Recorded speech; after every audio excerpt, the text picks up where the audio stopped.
Price lord. ಎಲ್ರಿಗೂ ಕೂಡ ಕರ್ತನಾದ ಯೇಸು ಕ್ರಿಸ್ತನ ಹೆಸರಿನಲ್ಲಿ ನನ್ನ ಪ್ರೀತಿಯ ವಂದನೆಗಳು. ಪ್ರಿಯ ದೇವ್ ಜನರೇ, ಹೇಗಿದ್ದೀರಾ? ಕರ್ತನ ಸನ್ನಿಧಾನದಲ್ಲಿ ಸಂತೋಷವಾಗಿದ್ದೀರಾ ಎಂಬುದಾಗಿ ನಾನು ನಂಬ್ತೇನೆ.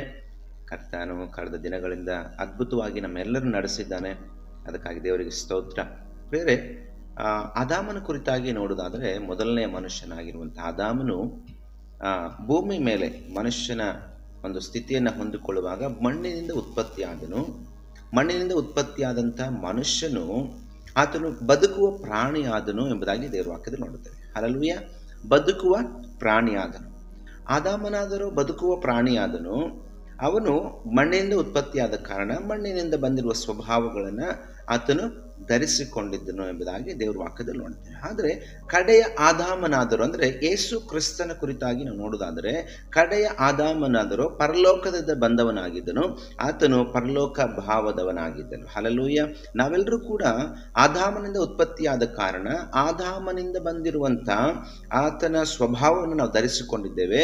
ಈಗಲಾದರೂ ನಾವು ಕ್ರಿಸ್ತನ ಸ್ವಭಾವವನ್ನು ಧರಿಸಿಕೊಳ್ಳಬೇಕಾಗಿದೆ. ಯಾಕೆಂದರೆ ಆ ಪರಲೋಕ ಸಂಬಂಧಪಟ್ಟವುಗಳಲ್ಲಿ ಆತನು ಏನಾಗಿದ್ದಾನೆ? ಸಂಬಂಧಪಟ್ಟಿದ್ದಾನೆ. ಆತನು ಪರಲೋಕಕ್ಕೆ ಸಂಬಂಧಪಟ್ಟವನಾದ ಕಾರಣ ನಾವು ಆತನನ್ನು ಹಿಂಬಾಲಿಸುವರಾಗಿರುವುದರಿಂದ ಆತನ ಸ್ವಭಾವಗಳನ್ನು ಧರಿಸಿಕೊಂಡು ನಾವು ಜೀವಿಸುವಾಗ ನಾವು ಪರಲೋಕಕ್ಕೆ ಸಂಬಂಧಪಟ್ಟವರಾಗ್ತೇವೆ. ಎಲ್ಲಿವರೆಗೂ ಮಣ್ಣಿನ ಸ್ವಭಾವದಲ್ಲಿ ನಾವು ಇರ್ತೇವೋ, ಎಲ್ಲಿವರೆಗೂ ಆ ಮಣ್ಣಿಗೆ ಸಂಬಂಧಪಟ್ಟವುಗಳ ಮೇಲೆ ಮನಸ್ಸಿಡುತ್ತೇವೋ, ಅಲ್ಲಿವರೆಗೂ ನಾವು ಮಣ್ಣಿಗೆ ಸಂಬಂಧಪಟ್ಟವರಾಗಿರ್ತೇವೆ. ನಾವು ಯಾವಾಗ ಪರಲೋಕಕ್ಕೆ ಸಂಬಂಧಪಟ್ಟವರಾಗ್ತೇವೋ, ಯಾವಾಗ ನಾವು ಪರಲೋಕದಿಂದ ಬಂದಂಥ ಯೇಸು ಕ್ರಿಸ್ತನಿಗೆ ಒಳಗಾಗ್ತೇವೋ, ಆಗ ನಾವು ಪರಲೋಕ ಭಾವದವರಾಗ್ತೇವೆ. ವಾಕ್ಯದಲ್ಲಿ ಹೇಗೆ ನೋಡುತ್ತೇವೆ? ಪರಲೋಕದಿಂದ ಬಂದ ಆತನು ಎಂಥವನೋ, ಪರಲೋಕ ಸಂಬಂಧಪಟ್ಟವರು ಅಂಥವರೇ. ಪರಲೋಕದಿಂದ ಬಂದಂಥವನು ಎಂಥವನೋ ಅವನಿಗೆ ಸಂಬಂಧಪಟ್ಟವರು ಕೂಡ ಅಂಥವರೇ. ಕೊರಿಂಥದವರಿಗೆ ಬರೆದ ಮೊದಲನೇ ಪತ್ರಿಕೆ ಅದರ 15ನೇ ಅಧ್ಯಾಯ 48 ಮತ್ತು 49ನೇ ವಾಕ್ಯ ಹೀಗೆ ನೋಡ್ತೇವೆ. ನಾವು ಮಣ್ಣಿನಿಂದ ಹುಟ್ಟಿದವನ ಸಾರೂಪ್ಯವನ್ನು ಧರಿಸಿಕೊಂಡಿರುವ ಪ್ರಕಾರ ಪರಲೋಕದಿಂದ ಬಂದಾತನ ಸಾರೂಪ್ಯವನ್ನು ಧರಿಸಿಕೊಳ್ಳಬೇಕು. ಹಲ್ಲೆಲೂಯ. ನಾವು ಈಗ ಪರಲೋಕದ ಸಂಬಂಧವನ್ನು ನಾವು ಹೊಂದಿಕೊಳ್ಳಬೇಕಾಗಿದೆ. ಪರಲೋಕದಿಂದ ಬಂದಾತನ ಸ್ವಾರೂಪ್ಯಕ್ಕೆ ನಾವು ಸೇರಬೇಕಾಗಿದೆ. ಪರಲೋಕದಿಂದ ಬಂದಂಥ ಯೇಸು ಕ್ರಿಸ್ತನ ಸಾರೂಪ್ಯಕ್ಕೆ ನಾವು ಸೇರದೆ ಹೋದರೆ ನಾವು ಪರಲೋಕಕ್ಕೆ ಸೇರ್ಲಿಕ್ಕೆ ಆಗೋದಿಲ್ಲ. ಯಾಕೆಂದರೆ ನಾವಿಲ್ಲಿ ಅದನ್ನು ಕಲಿಬೇಕಾಗಿದೆ. ನಾವು ಆತನ ಸಾರೂಪ್ಯವನ್ನು ಹೊಂದಿಕೊಳ್ಬೇಕಾಗಿದೆ. ಹಲ್ಲೆಲೂಯ. ಯಾಕೆಂದರೆ ಯೇಸು ಸ್ವಾಮಿ ಹೇಳಿದ್ದಾನೆ, ನಾನೇ ಮಾರ್ಗ ಜೀವ ಸತ್ಯ. ಆತನೇ ಮಾರ್ಗ ಜೀವ ಸತ್ಯ. ಆತನ ಸಾರೂಪ್ಯವನ್ನು ಹೊಂದದೇ ಹೋದರೆ ನಾವು ಆತನ ಮಾರ್ಗವನ್ನು ನೋಡೋಕ್ಕಾಗಲ್ಲ. ಆತನ ಮಾರ್ಗದೊಂದಿಗೆ ನಾವು ನಡೆಯೋಕ್ಕಾಗಲ್ಲ.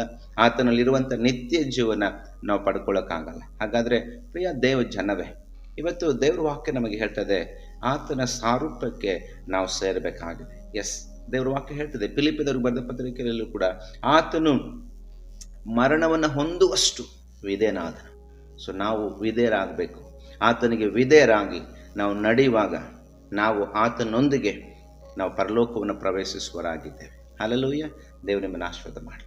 ನಮ್ಮನ್ನು ಬಹಳವಾಗಿ ಪ್ರೀತಿ ಮಾಡಿದ ಪರಲೋಕ ದೇವರೇ, ಈ ಬೆಳಗಿನ ಸಮಯದಲ್ಲಿ ಕಲಿತುಕೊಂಡಂಥ ವಾಕ್ಯಕ್ಕಾಗಿ ಸ್ತೋತ್ರ. ಪರಲೋಕದಿಂದ ಬಂದಾತನ ಸಾರೂಪ್ಯವನ್ನು ಹೊಂದಿಕೊಂಡು ಜೀವಿಸಲಿಕ್ಕಾಗುವಂಥ ಕೃಪೆ ಮಾಡಬೇಕಾಗಿ ಯೇಸುವಿನ ನಾಮದಲ್ಲಿ ಬೇಡಿಕೊಳ್ತೇವೆ ನಮ್ಮ ತಂದೆಯೇ. ಆಮೆನ್. Praise Lord. ದೇವರು ನಿಮ್ಮನ್ನು ಆಶೀರ್ವಾದ ಮಾಡಲಿ. Thank you.